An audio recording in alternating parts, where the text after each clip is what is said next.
Aluştadan esken yeller yüzüme vurdu. Balıktan asken yerler gözüme tuştu.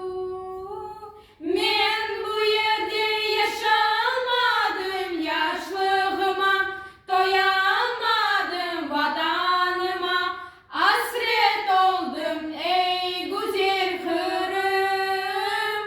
Men bu yerde yaşamadım, yaşlığıma doyamadım, vatanıma hasret oldum ey güzel Kırım.